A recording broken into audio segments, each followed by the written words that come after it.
get to the main event. We got a Yeah. special guest in the building. Yeah, man. Yes. By way of Oakland, by way of St. Louis, man, by way of Cali in general now, man. The brother himself, 19 Keys. What's good, my brother? My guy. Oh, absolutely, man. 19 Keys. What's going on? Man, what's that? Good to see you in good spirits. Yes, sir. Yeah, I know you had a little injury, but you working through. God's plan. Man, that was tough. I saw that, man. I saw that. I got some really good lessons from that. You know, I feel like what'd you learn? When your neck broke, well, it ain't one broke, but injured, you can't look left or right. So you got to focus on what's ahead of you. You know what I mean? And it really just forced me to have a deep focus and really get to like some deep work, right? I feel like we live a life where we're so busy, we don't really have time to do any real thinking, right? And you might think you're doing real thinking, but real thinking happens most of the time in isolation and silence and stillness. And so like just sitting in the bed sometimes for hours and can't move my neck left or right, it reminds me like we get distracted so much, you know what I mean? Looking around instead of focusing on what's ahead. We scroll, you know what I mean? We utilize social media, we in other people's business, and we're not masters of our own business. And I believe that was something that God just set me down. It was like, if you're not gonna do it, I'm gonna force you to. And so it allowed me to get perspective and some alignment. Yeah, where are you at now in the rehab process? I'm much better. I really just left a wellness spot called Lux Spot in Brooklyn. Get some NAD, get some cryo on my neck, decrease inflammation, you know, so I feel a lot better, but it was some painful physical therapy. It was this chiropractor almost killed me. Well, glad to have you, man. Move over a little bit. Be centered with the mic. Yeah. Well, glad to have you, my brother. I'm glad you could make it. Did y'all get my rider? Yeah, it came through. Yeah. Where is it? It said it only applies if he's here on time.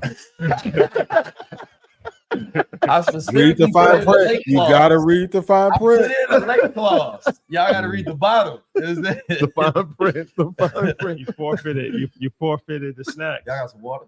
Oh, absolutely. Yes. We'll get some water for you, my brother. Okay. I see you got the Supermind coffee. We're gonna talk about that. Oh man, we got to. But let's talk about tech and where we're at right now. You know, a lot of people have talked about quantum computing. We're in the age of artificial intelligence right now, for sure. And there's talks of artificial general intelligence. There's talks of emotional intelligence, robotics. Something I know that you've talked about before. Self-driving cars. So what's your thesis on the current state of technology? I think the current state of technology is interesting, right? Because try to imagine the world, right, without no internet, right? Imagine like if the internet just cut off. It's really hard to imagine because it's so deeply integrated into our lives that it's hard for us to imagine a life without the internet now. And in the future, it's going to get to a point where we can't imagine a world without AI because it's going to be so deeply embedded into every single thing that we do, right? That we're not going to want to live without it. And AI is going to be a natural driver of GDP because, absolutely, you know, number one, the workforce is down. People don't have able bodies, but of course, it also democratizes access. There was 30 million people that benefited from computer science, people that deeply know it and can take advantage of the technology, right? Now you have another 7 billion people who's going to be able to utilize computer science in the form of AI because they won't need to have to code in order to use it because they can utilize it in any language.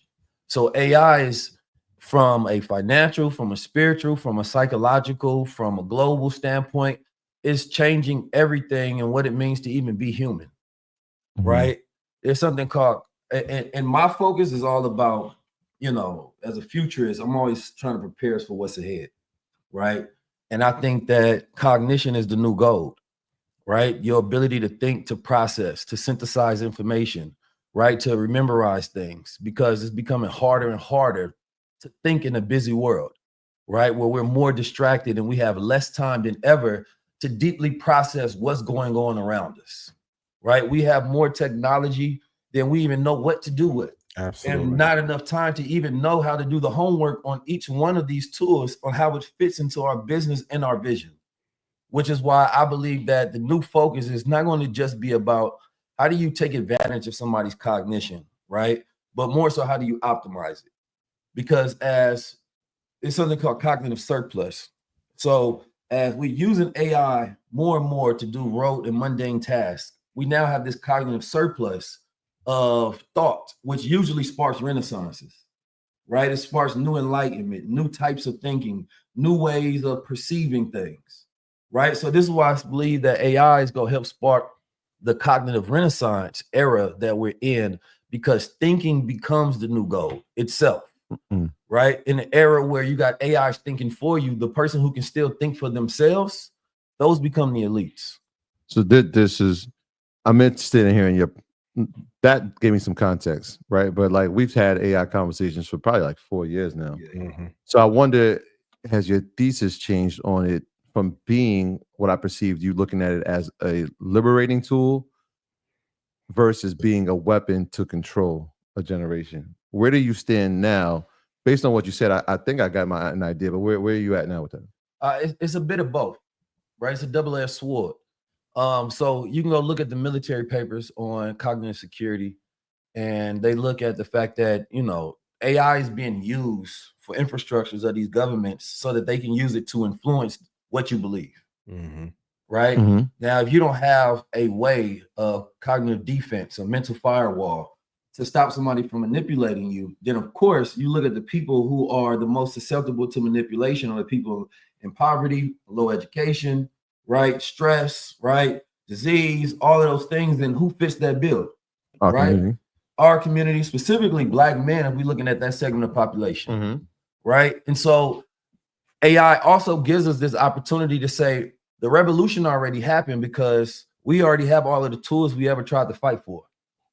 So now it's saying that we can actually start our renaissance now, where we reawaken things and have this surplus of new music, new enlightenment, new thought, new ways to do business, new ways to execute. But if we can't control our minds, then none of it matters, right? And the fight, like America don't have any borders for real, because China, Russia, and any country can influence Americans. America has a hard time of influencing Chinese people and Russians and North Koreans, right? But they can run psyop campaigns to make you think something different than you believe, and you connect your identity to that. And now that shifts you over to a political party, right? Or creates conflict in America. So the thought of American citizens itself is the most vulnerable aspect of American society, right? And so when I think about AI, I think about it as a great tool for a renaissance, right? But only for people who are also having a cognitive and conscious renaissance at the same exact time. Gotcha. Will AI be the destruction of our culture and economic prosperity? Let's talk like it's just me and you, nobody watching. I'll say it could be if they listen to me and you, if they listen to us. But our ability to influence people is in competition, right, with outside entities trying to influence them. So if they take complete direction, I don't want to hear what you think or why you think you shouldn't listen to me, just listen, right? And we can help condition them to the pathway that they should take, then yeah, it could bring about that. And what I want to do is, because there's always going to be the dark side of it, right? Absolutely. As a futurist, you have to use your imagination. Our imagination is the most important, powerful tool that we have, right? Because it's what separates us from animals. We can imagine something and then make it so. So if you want to know the future of a people, ask them their collective memories. What are your collective memories? Our collective memories are based in trauma, right? Mostly. So that means that we start thinking that something negative is going to happen, and the sentiment around any technology, right, creates the way that people utilize it or don't utilize it. So if you think of it negative, then you're going to stay away from it. You think that there's something positive, then of course, then you will use it. So I believe that it's up to us to both give people that defense system of knowing how this tech can be used against us, but also make sure that we playing offense and we have an idea, right, and a goal and a vision for how we're going to utilize AI in this time that we have, because I believe that Black people are the most resilient people on the planet Earth. We've been through all of the different things that you can go through as a people. So in a time that requires mental resilience, we got it. But you need also time. And that's why I don't think time is the #1 asset no more. It's cognition. Because you have all the time in the world, but what is your quality of thought? Yeah. And so now cognition becomes a KPI in the business, to where I don't want to just hire somebody based on their capability. I want to hire you based on your capacity. As a follow-up, what tools in AI are you using that you have not talked about publicly before? Because I know you've been deep in the rabbit hole for the last 3 years. I don't even, to be honest with you, I don't use that many tools. But the way I use them transforms. Okay. Yeah, man. So everybody's seen the report on MIT where they were saying that it gives you cognitive debt. And of course, that report had, some triggers in there to see if people was actually reading it, utilizing AI or not, right? Mm-hmm. But at the bottom of the report, it was talking about cognitive debt, which is what you take on, right? The more you scroll and the more you're using AI without thinking, right? Mm-hmm. So I look at like wealth. I mean, wellness is going to be the new form of wealth, and cognition is the new asset class, right? And so I make sure before I'm using the AI, I'm doing the thinking myself. Yeah. Because if you don't, it decreases your long-term thinking. Short-term, it'll increase, right, your long-term memory, but long-term, it'll decrease your long-term memory. Mm-hmm. So my interaction with it is always making sure that it's my first mind that's guiding me, and I'm always questioning what it's giving me, right? And so I think some people's interaction with it, because it's nice and it says exactly what you want to hear, they become delusional as if they're getting real truth. It's almost like a messianic digital figure. 100%. Yeah.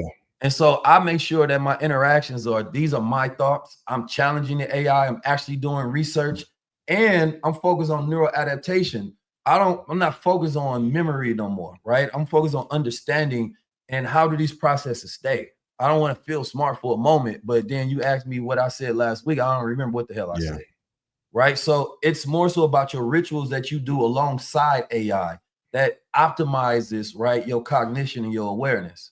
So the journaling, right, the execution, right, taking action on the insights that you gain. I think those are the ways to actually optimize, because in all of the studies, they will show you that human plus AI has outperformed, right, just human, right, or just AI. Mm-hmm.